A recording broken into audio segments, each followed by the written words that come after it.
partout où vous nous suivez, bienvenue dans cette nouvelle édition d'Autour du livre. Comme il est de coutume, si je peux me le permettre déjà au 3e épisode, de pouvoir dire que je ne suis pas seule, je suis avec Divine. Bonsoir Divine. Bonsoir Lisette. Tu vas bien? Parfaitement bien. Et de ton côté? Oui, tout va bien. Je suis contente de le savoir en tout cas. Moi aussi. Merci. Alors, aujourd'hui nous allons parler d'un livre assez spécial. Bien que le mois de la femme soit passé, ce livre met en valeur une femme qui, après avoir perdu son mari, s'est retrouvée veuve et sans rien du jour au lendemain. Grâce à une décision qu'elle a prise, elle a pu mettre en pratique certains principes pour pouvoir sortir de la misère. Je ne sais pas si tu as une idée du livre qu'on va parler ce soir. Waouh. En tout cas, je pense que le titre même peut déjà me venir à l'esprit. Je crois que c'est La chèvre de ma mère. Oui. Aujourd'hui, nous allons parler de La chèvre de ma mère. Wow. C'est un livre assez intéressant parce qu'il a été écrit par un Congolais. Waouh. Et ce livre est basé sur sa propre vie, sur les principes que sa mère a appliqués après la mort de son père pour pouvoir sortir de la misère, de la précarité vers une aisance financière. Moi, personnellement, ce livre, quand je l'ai lu, il m'a frappée. Oui. Parce que quelque part, je me suis retrouvée dans les critères qui parlaient des pauvres. Là, je crois déjà que tu es en train d'entrer déjà dans, dans le vif du sujet. Oui. C'est pour ça que je dis que ce livre est assez particulier parce que moi, personnellement, je me suis identifiée en fait à ce livre. Effectivement, moi de même, pendant que j'étais en train de le lire, je me suis rendu compte que la phrase que Ricardo Kayama, qui est bien sûr l'auteur, a dit, il y a certaines choses que nous n'apprenons pas à l'école. Oui. L'école nous apprend bien sûr les éléments basiques, comment lire, comment écrire, comment calculer, mais comment gagner de l'argent, comment investir et maintenir aussi ce cap, ce niveau de notoriété financière. À l'école, on ne l'apprend pas. Pas du tout. Et même nous dire que l'épargne est très important. Effectivement. Là aussi, on ne l'apprend pas. Parce que pour pouvoir investir, il faut déjà avoir quelque chose entre ses mains. Effectivement. Tu sais, à travers ces livres, déjà, d'entrée de jeu, il y a une phrase que j'ai même notée aussi. Il dit ceci: il y a la souffrance que nous nous imposons pour agir de façon à changer notre vie. Il y a aussi la souffrance du regret que nous éprouvons pour avoir négligé cela.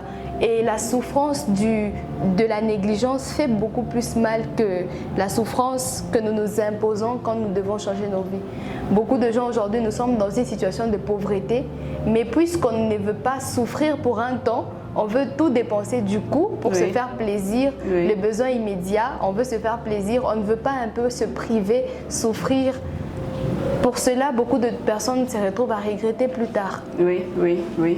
Et même, en fait, ce pouvoir se priver pour un avenir meilleur. Beaucoup de gens ne sont pas dedans. Et il y a un fait qu'il a soulevé qui m'a fait quand même assez réfléchir, c'est quand il a essayé de catégoriser les différents pauvres ou riches. Oui. Il a parlé de certaines personnes qui, quand ils trouvent de l'argent, ils dépensent directement. Il a parlé d'une autre catégorie qui, quand ils ont une augmentation salariale, automatiquement les dépenses suivent aussi. En tout cas. Et peu importe l'argent qu'on va te payer, peu importe l'argent que tu vas avoir, c'est aussitôt tu les dépenses. Tu fais, en fait, ton salaire augmente au même niveau que ton standing de vie. Et tu sais, Lisette, il y a un élément, toujours en parlant de... Il a appelé ça l'escalier vers la richesse. Il catégorise les différentes catégories des pauvres en allant vers les riches. Et il dit, beaucoup de personnes aiment vivre au-delà de leurs moyens. À vouloir impressionner, à vouloir vivre au-delà de tes revenus.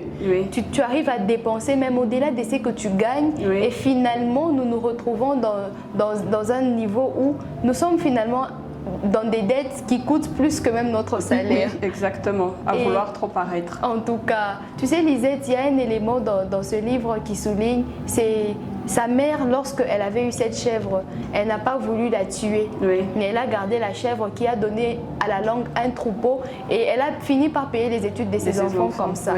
Mais aujourd'hui, ta chèvre, c'est peut-être ton 10 $ mensuel. Mais nous, ce que nous faisons, c'est que nous tuons directement nos chèvres. Chacun d'entre nous a déjà eu une chèvre un jour, mais nous sommes pressés de la manger et finalement, on se retrouve affamé plus tard. Et la chèvre de Ricardo était 1,5 $. Tu as même retenu les chiffres. Oui, parce que ça m'avait frappé.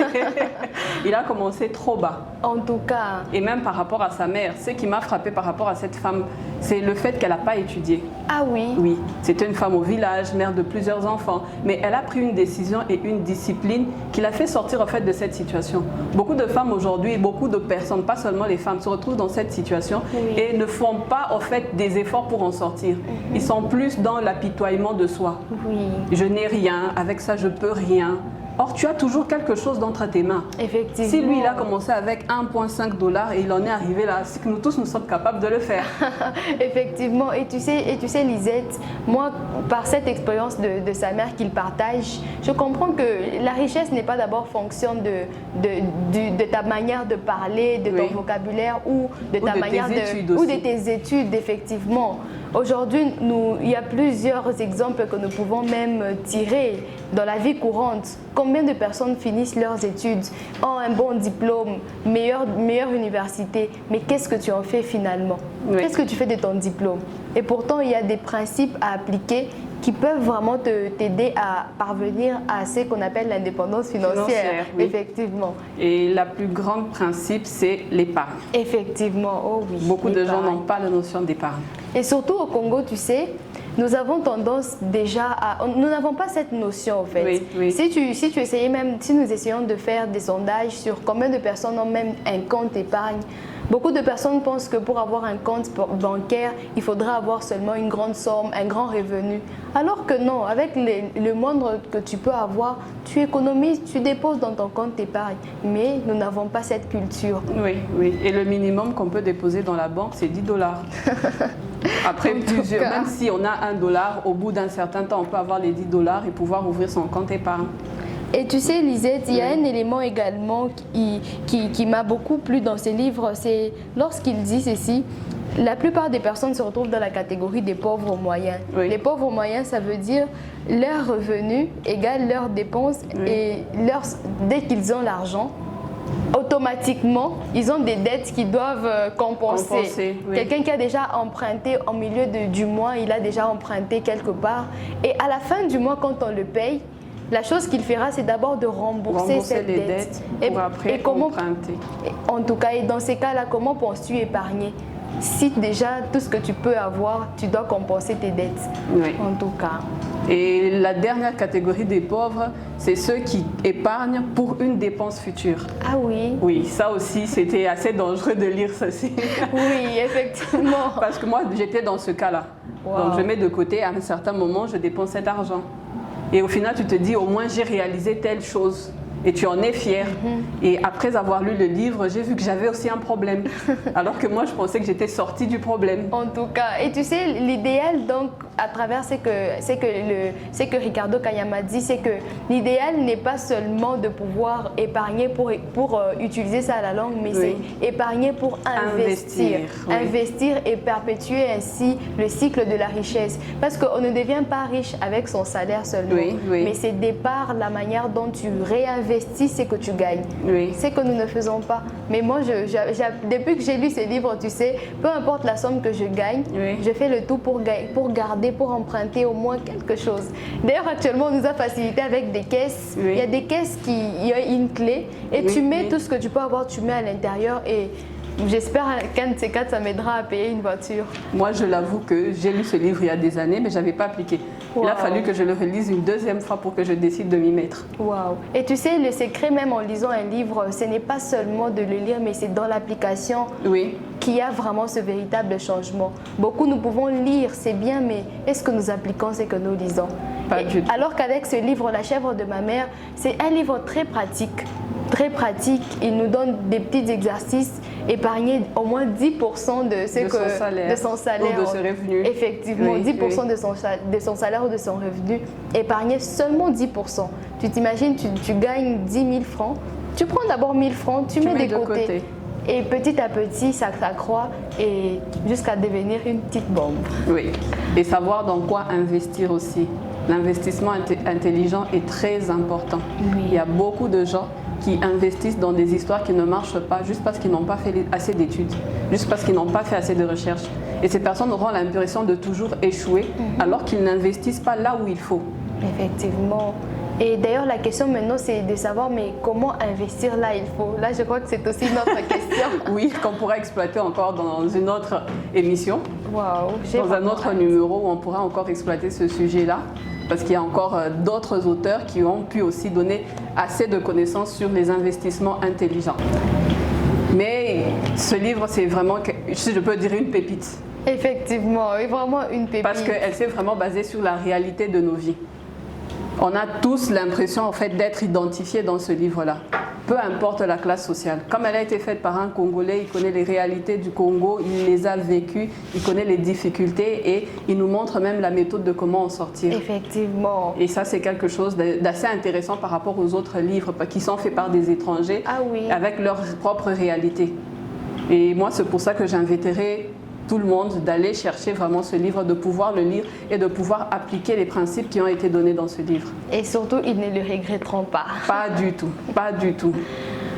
L'avenir est notre, comme il le dit à la fin, l'avenir est notre, le choix est aussi notre. Ça veut dire tous les choix que tu fais aujourd'hui auront des répercussions sur demain. Si aujourd'hui tu te décides d'investir, d'épargner, nous sommes en 2025. Oui. Tu te donnes 5 ans par exemple, tu décides d'épargner quelque chose à partir d'aujourd'hui et tu te fixes que pour 2030, je dois avoir par exemple telle somme. C'est sûr que quand tu feras ce choix, petit à petit en épargnant, sur 5 ans, il y aura des très bons résultats, j'en suis sûre. Et aujourd'hui, les banques proposent même des comptes bloqués. Oui. Oui. Tu peux ouvrir un compte à la banque et pouvoir le bloquer en fonction du temps que tu vas pouvoir leur demander. Et une fois que le délai est terminé, ils débloquent ton compte avec des intérêts et tu peux te lancer dans n'importe quelle activité pour laquelle tu as choisi. Et ça, c'est aussi quelque chose qu'on a de plus. Effectivement. Et d'ailleurs, en passant, si nous essayons de revenir un peu avec l'exemple de la maman de cet auteur, nous remarquons que déjà, c'était une femme veuve. Par là, j'aimerais aussi encourager les mamans qui peuvent nous suivre, les femmes qui sont veuves. Tout n'est pas encore fini. Le mari est peut-être parti, mais votre tête, votre cerveau est encore là. Et c'est possible de pouvoir aider vos enfants à sortir de cette situation, de par votre manière de gérer ce que vous gagnez, de par la manière de pouvoir épargner. Ça peut vous faire quitter un statut donné avec ou sans mari. Donc les femmes ne devront pas seulement dépendre d'un homme, mais c'est possible aussi, étant femme, célibataire ou veuve, c'est possible de quitter la dépendance financière vers l'indépendance financière. Oui, et là je souligne aussi un fait. Pas seulement veuves, même celles qui n'ont pas étudié. Oui. Parce que cette femme n'a pas fait des études. Effectivement. Oui. Souvent, on a l'habitude de penser que les études, c'est ça la réussite. Or, c'est pas ça la réussite. Et les études ne doivent pas être une barrière pour faire quelque chose, pour faire une activité. On peut étudier sur le tas. On peut étudier en prenant en exemple ceux qui ont précédé avant nous. On peut étudier en écoutant les plus vieux sur n'importe quel sujet, pour n'importe quel activité que nous voulons faire. Donc, ne nous braquons pas toujours en disant que non, on n'a pas fait des études, aujourd'hui on se retrouve veuve, on est au village, on n'a pas une certaine qualité de vie. Je pense que la plus grande barrière que nous avons, c'est le manque d'estime de soi. Effectivement. Oui. Pour réussir, il faut d'abord pouvoir oser. C'est ça aussi. Et savoir que peu importe d'où nous venons, peu importe les situations dans lesquelles on vit, on a toujours quelque chose à l'intérieur de nous, on a toujours quelque chose entre nos mains, peu importe le montant que nous avons. Une fois que nous le mettons de côté, sur un long terme, nous aurons quelque chose, pouvoir commencer même un petit étalage devant la porte. Effectivement, d'ailleurs en parlant de tout ce que nous pouvons avoir sur les longs termes, ça finira toujours par se cumuler. Ça nous introduit déjà vers même l'effet, dans l'effet cumulé, il y a Darren Hardy qui parle de ça. Tout ce que nous accumulons sur une durée donnée finit par produire des résultats. À force d'accumuler 1 000 francs, 2 000 francs, 3 000 francs, petit à petit, sur une année par exemple, ça peut te permettre de commencer un petit commerce. Beaucoup de personnes ne veulent pas commencer bas. Tu sais, Lisette, dans ce livre, l'auteur parle de comment lui et sa femme sont parvenus à dormir dans un kiosque, dans leur kiosque, à se priver de télévision, de tout ce qu'il y avait de beau, uniquement pour économiser. Mais aujourd'hui, beaucoup ne veulent pas commencer bas. Beaucoup veulent directement ce qui brille, ce qui explose. Alors qu'il y a aussi un faible commencement, un processus par lequel passer. Et avec ce principe des formules miracles. Voilà. Ça, on voit ça partout, les formules miracles. tu fais un petit truc, dans un petit délai, tu as des grands résultats. Or, la réalité n'est pas ça. Effectivement. Il faut suer, il faut travailler, il faut donner de son temps, de son énergie pour pouvoir arriver au bout de quelque chose de consistant. Effectivement. D'ailleurs, ça me fait penser à Stephen Covey, ton auteur préféré. Il dit ceci: la vie est régie par la loi de la ferme. Oui. Ça veut dire tout ce que l'on sème, on finit par le moissonner. Oui. Il n'y a pas des étapes à brûler. Si tu brûles une étape, ça finit par te rattraper à la longue. Tout ce que nous finissons par moissonner, nous l'avons d'abord sémé. Oui. Mais aujourd'hui, nous sommes passionnés par l'art de l'instantané. Oui. Et finalement, pour quel résultat, pour quelle vie?